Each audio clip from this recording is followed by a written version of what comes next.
Everyone, welcome to the master science hub. तो बेटा सबसे पहले ये बताओ कैसे आप सभी। आई होप आप सभी बहुत अच्छे हैं और मेरे साथ पढ़ रहे हैं। तो हमने बेटा स्टार्ट किया है हेरिडिटी चैप्टर को पढ़ना, जिसमें कि हम हेरिडिटी में बहुत बहुत इंपॉर्टेंट लॉस पढ़ चुके हैं, जिसको कि हमने बोला था मेंडल्स लॉ। और हम मोनो हाइब्रिड डाइहाइब्रिड भी पढ़ चुके हैं। हम इंपॉर्टेंट इंपॉर्टेंट टर्म्स भी देख चुके हैं कि भाई हमारा क्रोमोसोम क्या होता है, जीन्स क्या होते हैं, एलील्स क्या होते हैं, F1 जनरेशन, F2 जनरेशन। तो ये सब हम भारी भारी भरकम वर्ड्स सब कुछ हम एक्सप्लेनेशन के साथ देख चुके हैं। तो बेटा वही वाली बात है कि बेटा हाथी निकल गया है और पूछ रह गई है। तो पूछ कौन सी रह गई है बेटा, हम लास्ट डिस्कस कर रहे थे, हम जब लॉस पढ़ रहे थे, law of independent assortment. Basically हमने 3 लॉस पढ़े थे। कौन कौन से भाई, कौन कौन से पढ़े थे हमने? Law of segregation, law of dominance, law of independent assortment. जिसमें कि बेटा हम लास्ट लॉ डिस्कस कर रहे थे। उसके बाद हम एक क्वेश्चन अराइज हुआ था कि भाई ट्रेड्स एक्सप्रेस कैसे करते हैं, है ना? ट्रेड एक्सप्रेस करते हैं, एक्सप्रेस कैसे करते हैं? ट्रेड मतलब कि बेटा जीन, है ना? जीन, कैरेक्टर, वो कैसे एक्सप्रेस करता है। हमने ये तो जान लिया भाई कि जीन क्या होता था। याद करो, रिकॉल करो। क्या? जीन बेटा एक टुकड़ा होता था, एक सेगमेंट होता था डीएनए का, जो कि बेटा किसी पर्टिकुलर प्रोटीन बनाने के लिए रिस्पॉन्सिबल होता था, किसी पर्टिकुलर कैरेक्टर के लिए रिस्पॉन्सिबल होता था। कैरेक्टर, प्रोटीन, मैम ये क्या बोल रही हो आप? थोड़ा थोड़ा कंफ्यूजन हो रहा है, थोड़ा थोड़ा कंफ्यूजन हो रहा है, आई नो। चलो बेटा समझते हैं कि हम बात कर रहे थे कि बेटा कि कोई भी एक जीन होता है, उसके लिए 2 एलील्स होती हैं। उसके लिए 2 एलील्स होने का मतलब ये है कि जीन का मतलब है कि एक सेगमेंट ऑफ डीएनए जिसके पास एक पर्टिकुलर कैरेक्टर के लिए इंफॉर्मेशन है, ठीक है। और जीन बेटा हम कह रहे थे कि जीन जैसे कि प्लांट में हम बात कर रहे थे, प्लांट में अगर टॉल प्लांट है तो उसके पास बेटा क्या जीन है? टॉलनेस के लिए, जो हाइट ऑफ प्लांट है उसके लिए 2 एलील्स हैं, है ना? 2 एलील्स होती हैं, कैपिटल टी और कैपिटल टी। ठीक है मैम, ये तो पढ़ लिया था हमने, है ना? एक हमने ड्वार्फ प्लांट लिया था जिसके पास हाइट ऑफ प्लांट के लिए दो जीन था, जिसके पास 2 एलील्स थी, है ना? जीन देख रहे हैं हम, जीन के पास 2 एलील्स होती है, हम पढ़ चुके हैं ये पहले ना। ठीक है। तो जब बेटा हम क्रॉस कराते थे, है ना, क्रॉस कराते थे, तो उसके पास उठकर बेटा ये और ये, है ना, एक और एक, दोनों में से एक एक आती थी एलील्स, है ना? जिसको हम क्या बोलते थे कि भाई प्लांट हमारा टॉल बन गया है, प्लांट हमारा क्या बन गया है? टॉल बन गया है, ठीक है। तो बेटा एक ही मतलब कि 2 पेरेंट्स अगर हम बात कर रहे हैं, मेल फीमेल की बात कर रहे हैं, तो बेटा दोनों पेरेंट्स से एक एक एलील आती है, दोनों पेरेंट्स से एक एक एलील आती है, और फिर बेटा एक्सप्रेशन होता है। फिर बेटा क्या होता है? नया प्लांट बनता है, नई जनरेशन बनती है, ठीक है। एक्सप्रेशन का मतलब है कि भाई प्लांट लंबा बन गया है। क्या बन गया है भाई? प्लांट टॉल बन गया है, ये हुआ है उसका एक्सप्रेशन। और दोनों से एलील उठ के आए हैं भाई, टॉल का भी एलील आया है, डॉफ का भी एलील आया है। एलील का मतलब क्या बता रही हूं मैं? जीन्स की फॉर्म है ये, है ना? जीन्स है, ये भी जीन है टॉलनेस के लिए, जो कि टॉल वाले प्लांट का है। ये भी जीन है जो कि टॉप वाले प्लांट का है। 2 एलील है, ये जीन है। इसमें से बेटा जब हम क्रॉस कराएंगे, इसको फर्टिलाइज कराएंगे, तो बेटा इसमें एक एक एलील उठकर आती है। हम कल बात कर रहे थे लॉ ऑफ सेग्रीगेशन में कि भाई सेग्रीगेट मतलब सेपरेट होना। अगर जरूरी नहीं है ये जोड़े में प्रेजेंट है, अलील अगर पेयर में प्रेजेंट है तो भाई पेयर में ही जाएगी, जोड़े में ही जाएगी, ऐसा जरूरी नहीं है, ठीक है। तो क्या होगा बेटा? एक यहां से उठकर आएगा, एक यहां से उठकर आएगा, और बेटा क्या बनेगा? नया जनरेशन बनेगा, नया प्लांट बनेगा, और नया ऑफस्प्रिंग्स बनेगा, ठीक है। उसमें हम बात कर रहे हैं एक्सप्रेशन की। एक्सप्रेशन का मतलब है कि भाई प्लांट हमारा कैसा बन रहा है। ड्वार्फ का भी एलील आया है और टॉल का भी एलील आया है। अब तो बेटा किस पे डिपेंड करेगा कि भाई कौन सा एलील डोमिनेंट है, वो उसको डोमिनेट करके जो रेसेसिव वाला है उसके कैरेक्टर को नहीं एक्सप्रेस होने देगा, अपने ही कैरेक्टर को एक्सप्रेस करेगा और प्लांट को टॉल बना देगा। समझ रहे हैं इतनी सी बात? Very good. अब बेटा देखो कि हम पढ़ क्या रहे हैं, ठीक है। यहाँ पे क्या लिखा है वो तो देख लो, है ना? चलो ये लो, ये ले लेते हैं। Cellular DNA is the information source of making protein in the cell. हम डीएनए के बारे में क्यों बात कर रहे हैं भाई? जब जब हम जीन के बारे में बात करेंगे, जब जब जीन का नाम आएगा, तब तब बेटा डीएनए का नाम भी आएगा। क्यों आएगा भाई डीएनए का नाम? क्यों ले रहे हैं डीएनए का नाम? हमने बोला था कि भाई सेगमेंट ऑफ डीएनए को ही तो जीन बोलते हैं। याद करिए। फोन की नोटिफिकेशन ऑफ कर दीजिए। आई नो बेटा बहुत सारे आपके व्हाट्सएप, इंस्टा, ये सब मैसेजेस आते रहते हैं, तो उन सबको थोड़ा सा इग्नोर करिए, उन सबकी नोटिफिकेशन थोड़ी देर के लिए ऑफ करिए और यहाँ कंसंट्रेट होकर पढ़िए, है ना? कि क्या बोल रही है मैम? मैम बोल रही है बेटा कि सेगमेंट ऑफ डीएनए को कि हमने जीन बोला था, इसीलिए जब जब जीन की बात होगी तब तब हमें डीएनए के बारे में बताना पड़ेगा कि भाई डीएनए क्या है। डीएनए के पास इंफॉर्मेशन होती है कोई भी प्रोटीन्स बनाने की, ठीक है। अब हम बात कर रहे थे कि भाई जीन के पास इंफॉर्मेशन तो है, डीएनए के पास इंफॉर्मेशन तो है प्रोटीन्स बनाने की। प्रोटीन्स बनाने की इंफॉर्मेशन है, इससे हमें क्या मतलब है, इससे एक्सप्रेशन से क्या मतलब है भाई, इससे एक्सप्रेशन से क्या मतलब है, मतलब है, देखो क्या मतलब है। A part of DNA that provides information for one particular protein is called a gene. DNA का वो पार्ट जिसके पास पर्टिकुलर प्रोटीन बनाने की इंफॉर्मेशन होती है उसी को तो हम जीन बोलते हैं, फॉर दैट प्रोटीन। उसी वो प्रोटीन का वो जीन ही तो कहलाता है, यही तो तब से हम बात कर रहे हैं। फॉर एग्जाम्पल जैसे कि बेटा the height of plant depends upon the growth hormone. जो हाइट ऑफ प्लांट है, जब से हम चिल्लाए जा रहे हैं कि भैया उसके लिए जीन जीन रिस्पॉन्सिबल है, जीन रिस्पॉन्सिबल है, जीन रिस्पॉन्सिबल है, इसका मतलब क्या है, डिपेंड तो बेटा ग्रोथ हार्मोन पे करेगी, है ना। ये भी तो पढ़ा ही होगा आपने कि भाई ग्रोथ हार्मोन उसमें होगा तभी तो ग्रोथ करेगा प्लांट, लंबा बनेगा, है ना, टॉल बनेगा, which is turn control by the gene. लेकिन ग्रोथ हार्मोन रेगुलेट किससे होता है भाई, जीन से रेगुलेट होता है ना। अगर जीन बेटा सही से होगा, है ना, सही होगा, एफिशिएंट होगा, तो ही तो ग्रोथ हार्मोन अच्छे से बनेगा, ग्रोथ हार्मोन अच्छे से बनेगा, अच्छे से सेक्रेट होगा तो प्लांट टॉल टॉल होगा।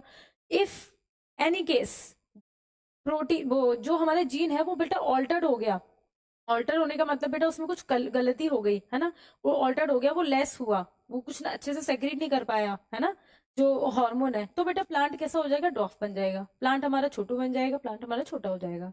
समझ रहे इस चीज को कि एक्सप्रेशन किस फॉर्म में होता है बेटा, प्रोटीन बना के एक्सप्रेस करते हैं ये लोग, प्रोटीन, है ना। ग्रोथ हार्मोन क्या है बेटा, it's a kind of protein, है ना, ग्रोथ हार्मोन भी तो प्रोटीन ही है, कई सारे हॉर्मोन्स प्रोटीन होते हैं। तो यही बोल रहा है वो, यही बोल रहा है कि जीन के पास इंफॉर्मेशन होती है प्रोटीन्स बनाने की, मतलब कि कोई किसी कैरेक्टर को एक्सप्रेस कराने की, ठीक है।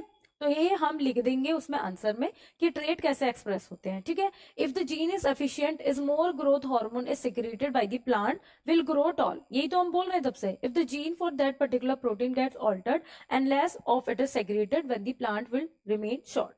समझ गए बेटा, ये देखो ये बेटा पिक्चर है, हालांकि ये पिक्चर आपको थोड़ा सा समझ में नहीं आएगी, है ना, घुसेगी नहीं भेजे में, बट देख लो, क्या पता घुस जाए, क्या पता समझ आ जाए अच्छे से, है ना। डीएनए है हमारा, डीएनए हम देख चुके हैं, इसकी फोटो हम देख चुके हैं कई बार, तो हम डीएनए को समझते हैं कि भैया, हम फोटो से पहचान जाते हैं कि भाई ये हमारा डीएनए है, ठीक है। अब बेटा एक आपने वर्ड होगा सुना होगा आरएनए, है ना, हमारे सेल्स में वो भी प्रेजेंट होता है, but as not as a genetic material. और भी काम होते हैं भाई उसके, 3 टाइप के आरएनए होते हैं, है ना, अलग अलग काम होते हैं, कोई यहाँ जा रहा है, कोई वहां जा रहा है, कोई चिट्ठी दे रहा है, कोई मैसेज का काम कर रहा है, तो इस तरीके से काम होता है ना। आरएनए का क्या काम होता है, हमने बोला है कि डीएनए के पास इंफॉर्मेशन होती है भाई, डीएनए के पास इंफॉर्मेशन होती है, ठीक है।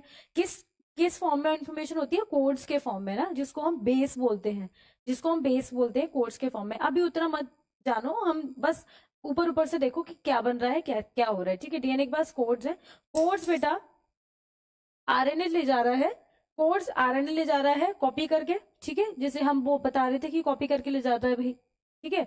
तो कॉपी करके आरएनए ले जा रहा है किसके पास, राइबोसोम्स के पास। याद करो याद करो याद करो कि राइबोसोम को हम प्रोटीन फैक्ट्री बोलते हैं, है ना, 7th 8th क्लास से हम पढ़ते जा रहे हैं कि राइबोसोम को हम प्रोटीन फैक्ट्री बोलते हैं। क्यों बोलते हैं, इसीलिए बोलते हैं क्योंकि बेटा ये जो आरएनए होता है जो डीएनए से कॉपी करके ले जाता है कोड्स, वो कहाँ जाता है, राइबोसोम के पास जाता है प्रोटीन बनाने के लिए। तो ऐसी प्रक्रिया होती है, ऐसी पूरी प्रोसेस होती है, इसको सेंट्रल डोग्मा बोला जाता है, जिसमें कि पहले तो ट्रांसक्रिप्शन होता है, फिर ट्रांसलेशन होता है, और बेटा हमारा जीन एक्सप्रेस करता है, इसी को बोलते हैं जीन एक्सप्रेशन, ऐसे ही होता है, ठीक है।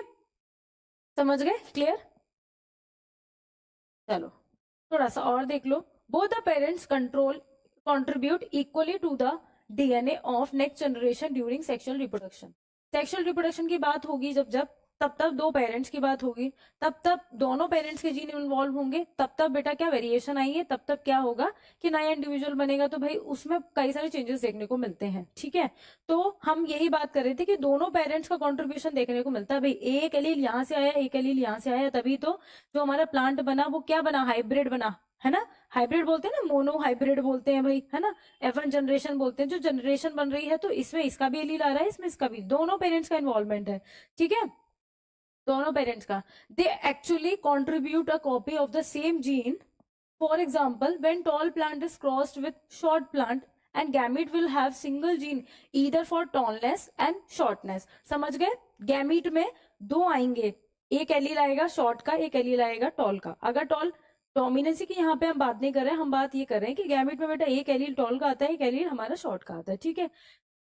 Every generation will get one gene for that tallness and other for shortness also। समझ गए बेटा, ये हमारा चित्र, हमारा डायग्राम है ये। पेरेंट्स जनरेशन बेटा जिसमें कि हम बात कर चुके हैं टॉलनेस के लिए, ड्वार्फ के लिए, दोनों में से एक एक गैमीट आया, प्लांट को हाइब्रिड बनाया है इसने, है ना, कैपिटल टी और स्मॉल टी, जिसमें कि यहाँ पे हम डोमिनेंसी की तो बात नहीं कर रहे हैं, बट फिर भी बात कर लेते हैं क्या होता है ना, टी जिसमें कि कैपिटल टी डोमिनेट करेगा ओवर द रेसेसिव वन, तो बेटा प्लांट हमारा टॉल हो जाएगा। ठीक है, अब तो बेटा मेरे बोलने के साथ साथ ही आपको याद हो गया होगा कि प्लांट टॉल बनेगा, प्लांट टॉल बनेगा, प्लांट टॉल बनेगा। ठीक है, तो बेटा हमारा वो था आंसर किसका, how the trait get express, कैसे करते हैं भाई, है ना। अच्छा, नेक्स्ट टॉपिक है हमारा सेक्स डिटर्मिनेशन। सेक्स डिटर्मिनेशन का मतलब है, अब आप अगर इंग्लिश मीडियम के विद्यार्थी हैं तो आपको इतना पता पड़ रहा होगा कि सेक्स डिटरमाइन कर रहे हैं हम, है ना, सेक्स डिटरमाइन कर रहे हैं कि भाई बच्चे का क्या है सेक्स, मेल है वो या फीमेल है ना, कैसे पता करते हैं, कैसे पता करते हैं, आइए जानिए। The process by which sex of an individual is decided or determined based on its genetic material composition is known as sex determination। Sex determination में क्या है बेटा, वो वाली प्रोसेस जिसमें कि हम उसके जीनोटाइप, जेनेटिक मटेरियल से पता कर रहे हैं कि भाई बच्चे का सेक्स क्या है, बच्चा मेल है, बच्चा लड़का है कि लड़की है, बॉय है या गर्ल है, तो उसको हम बोलते हैं सेक्स डिटर्मिनेशन। ठीक है, हमारे भाई उसमें ह्यूमन बींग्स की बात करें, ह्यूमन बींग्स की बात कर रहे हैं, उसमें बेटा हम सुनते आ रहे हैं, पढ़ते आ रहे हैं, नहीं पढ़ते आ रहे तो फिर से जानो कि 23 पेयर ऑफ क्रोमोसोम्स होते हैं। किसमें होते हैं भाई मैम, कहाँ होते हैं, अरे भाई सेल में होते हैं। सेल के अंदर न्यूक्लियस, न्यूक्लियस मतलब सेंटर, उसके अंदर बेटा डीएनए, याद करो जब सेल डिवीजन होगी, सेल डिवीजन के दौरान डीएनए अपने आप को कुछ स्ट्रक्चर्स फॉर्म करता है, उन स्ट्रक्चर्स का नाम होता है क्रोमोसोम। क्रोमोसोम हमारा कुछ ऐसा दिखता है ना, कुछ ऐसा ऐसा दिखता है। तो बेटा ये क्रोमोसोम कितने, 23, है ना, 23, ऐसे 23 पेयर होते हैं किसमें,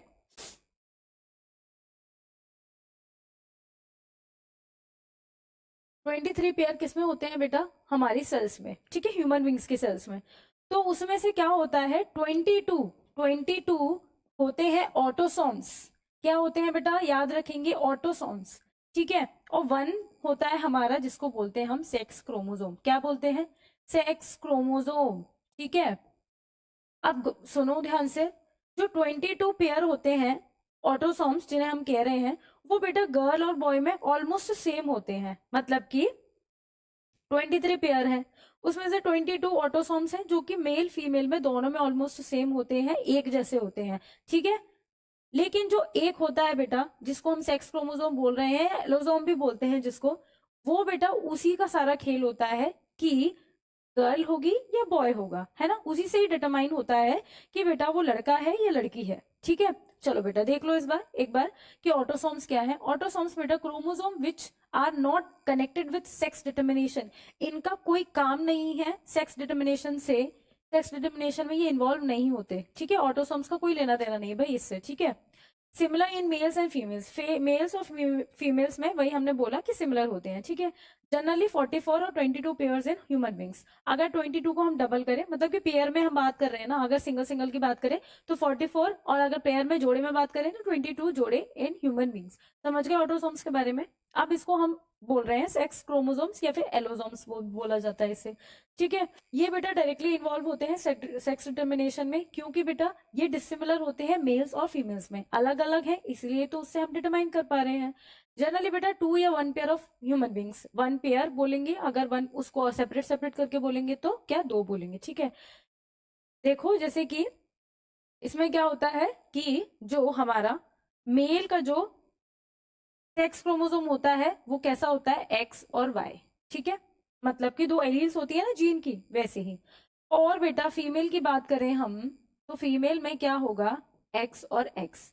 ये बेटा कोड्स हैं, आप कोड से याद करेंगे, रखेंगे कि मेल्स के लिए क्या होता है सेक्स क्रोमोसोम एक्स और वाई, और फीमेल में क्या होता है एक्स एक्स। ठीक है, बड़ा ही सिंपल है, बड़ा ही इजी है, याद रखेंगे हम। ठीक है, इससे रिलेटेड क्वेश्चंस आते हैं क्योंकि बोर्ड्स में और बेटा आपके एग्जाम्स में, तो याद रखेंगे। ठीक है, how is the sex of new born individual determined, भाई कैसे पता करेंगे, it's a boy, it's a baby girl, it's a baby boy, कैसे पता करेंगे। ठीक है, वही हम बेटा बात कर रहे थे कि 22 पेयर्स होते हैं, ऑटोसोम्स कहते हैं जिसको, एक पेयर होता है जिसको सेक्स क्रोमोसोम कहा जाता है। मेल के लिए क्या कोड वर्ड हमने यूज किया था, एक्स वाई, और फीमेल के लिए क्या कोड वर्ड यूज किया था हमने, एक्स एक्स। ठीक है, समझ गए। अच्छा, अब बेटा इंटरेस्टिंग बात सुनो, जो कि आपको नहीं पता होगा, और पता है तो बहुत अच्छी बात है, एक बार और सुन लो, ठीक है। क्या होता है बेटा, जैसे कि हम बात कर रहे थे कि टॉलनेस के लिए और डॉफनेस के लिए दो, कैपिटल टी स्मॉल टी, है ना, वो क्या था, सेक्सुअल रिप्रोडक्शन था। ये भी ह्यूमन बींग्स में क्या होता है, सेक्सुअल रिप्रोडक्शन होता है। तो बेटा क्या होता है कि जब फर्टिलाइजेशन होना होता है तो बेटा गैमीट्स होते हैं ना, जैसे ये है एक्स वाई और एक्स एक्स। एक्स वाई मतलब कि मेल के लिए ये बेटा ये वाला साइन होता है ना, एरो वाला। और बेटा प्लस वाला साइन होता है फीमेल के लिए। मेल के लिए हम कह रहे थे कि एक्स वाई है, और फीमेल के लिए हम कह रहे थे कि एक्स एक्स है। हम बात कर रहे थे कि भाई टॉल और डॉफ में कि एक एक एलील आता था, इसमें भी सेम वैसा ही होगा। एक एक एलील ही आता है, एक एक एलील ही नया इंडिविजुअल बनाता है, ठीक है, नेक्स्ट जनरेशन में जाता है। जैसे कि बेटा हम बात करें अगर फीमेल के पास तो दो एक्स क्रोमोसोम है, ठीक है। एक्स क्रोमोसोम मतलब कि उसके पास वो फीमेल वाले क्रोमोसोम है पहले से ही, ठीक है। उसका तो डिसाइड है भाई कि मैं तो जब नेक्स्ट जनरेशन में जाएंगे मतलब क्रोमोसोम्स, तो मैं तो एक्स ही दूंगी, है ना, मेरा तो एक्स ही जाएगा। तो बेटा फीमेल के पास एक्स एक्स क्रोमोसोम है, बट मेल के पास दोनों है, एक्स है और वाई है। तो क्या होता है कि बेटा इसमें हम कंसिडर कर लो कि एक आया है या दो भी आए हैं, तो एक ही आएगा इसका, ठीक है। जब बेटा ये मेल के एक्स के साथ अगर कंबाइंड करेगा, है ना, कंबाइंड करेगा, फर्टिलाइज करेगा, उसमें आएगा, तो बेटा फीमेल बनेगी। और अगर हमारा जो फीमेल का एक्स क्रोमोसोम है वो वाई के साथ कंबाइंड करेगा तो मेल बनेगा। क्या बोला मैम ने, सुना अच्छे से? सुनो ध्यान से कि बेटा जब मेल है, मेल की गैमीट्स है ये एक्स और वाई, समझ गए, याद करो गैमीट्स, ठीक है। फीमेल की गैमीट्स क्या है, एक्स एक्स, तो इन्होंने एक ही एक्स ले लिया है, ठीक है। उनसे तो बेटा दोनों में से कोई सा भी एक्स आए तो बेटा फीमेल ही बनेगी, ठीक है। ये तो पहले से ही फीमेल फीमेल वाले क्रोमोसोम ही लेकर आ रही हैं, बट बेटा फादर जो मेल है, जो मेल पेरेंट है, जो फादर है, उसके पास दोनों क्रोमोसोम है, मेल बनाने के लिए भी और फीमेल बनाने के लिए भी, ठीक है, एक्स और वाई। अगर बेटा फीमेल के एक्स के साथ इसका एक्स वाला क्रोमोसोम कंबाइन करेगा तो बेटा क्या बनेगी, तो बनेगा हमारा मेल, है ना। एक्स के संग एक्स बनेगा तो क्या बनेगा, हमारी फीमेल बनेगी। और एक्स के संग वाई, एक बार ध्यान से सुन लो क्या बोला मैंने, मैंने शायद उल्टा बोल दिया, मैंने शायद उल्टा बोल दिया, सुनो ध्यान से,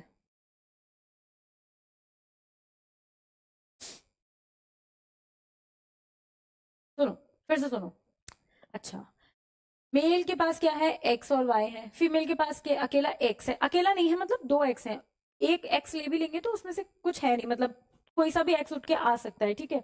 अगर बेटा फीमेल के एक्स के साथ इसका एक्स कंबाइन कर रहा है तो हमारी बन रही है फीमेल, क्योंकि बेटा एक्स के एक्स किसको दर्शाता था, किसको रिप्रेजेंट करता था, फीमेल को। फीमेल के दो एक्स मतलब कि वो फीमेल है।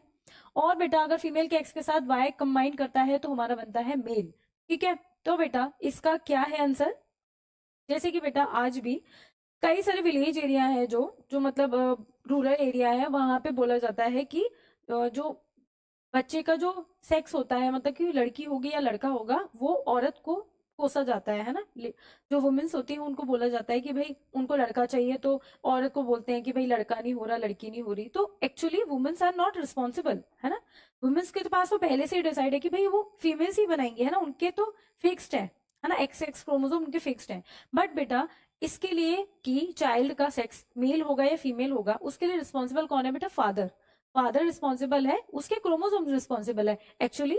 फादर भी पूरे तरीके से रिस्पॉन्सिबल नहीं है ना, उसको थोड़ी ना पता है कौन सा क्रोमोसोम कंबाइन करेगा, बट क्रोमोसोम है तो उसी के पास, है ना। तो उस वही रिस्पॉन्सिबल होता है कि बेटा लड़का हो या लड़की होगी, ठीक है।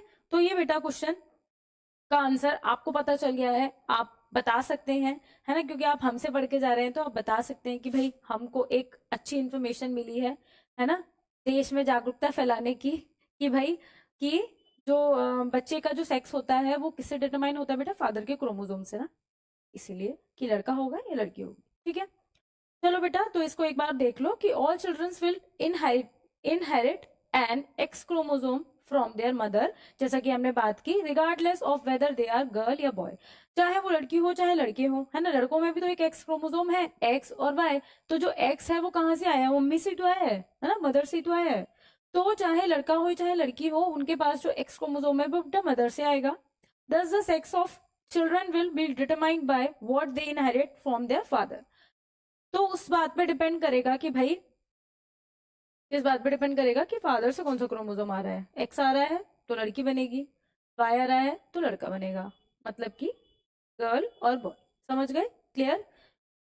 तो ये हमारी कहानी है सेक्स डिटर्मिनेशन की। समझ गए? Very good. तो बेटा यहाँ पे होता है इस टॉपिक के साथ ये चैप्टर समाप्त, ये चैप्टर कंप्लीट। तो बेटा हमने क्या क्या पढ़ लिया? हमने इसका इंट्रोडक्शन देखा, इंट्रोडक्शन में हमने सारे इंपॉर्टेंट टर्म्स पढ़े थे। फिर हमने बेटा monohybrid dihybrid cross पढ़ा था। फिर हमने वेरी वेरी इंपॉर्टेंट लॉज पढ़े थे जिसको कि हम मैंडल्स लॉ बोलते हैं। और हमने लास्ट में जाना कि सेक्स डिटरमाइन कैसे करते हैं। ठीक है? तो बेटा नेक्स्ट हमारे जो वीक में आपके लिए सरप्राइज है, न्यू ईयर सरप्राइज बोल लो उसको, हम बेटा लाने वाले हैं आपके लिए क्वेश्चंस प्रैक्टिस, एग्जाम्स ओरिएंटेड और बोर्ड्स ओरिएंटेड। ठीक है? तो बेटा जुड़े रहो हमारे चैनल के साथ, है ना? फॉलो करो, सब्सक्राइब करो। मिलते हैं बेटा नेक्स्ट लेक्चर में, नेक्स्ट वीडियो के साथ, नेक्स्ट टॉपिक के साथ। या तो हम आपके लिए क्वेश्चंस प्रैक्टिस लाएंगे या फिर नया चैप्टर लेकर आते हैं। तो बेटा मिलते हैं नेक्स्ट लेक्चर में, तब तक के लिए stay tune, follow for more and thank you.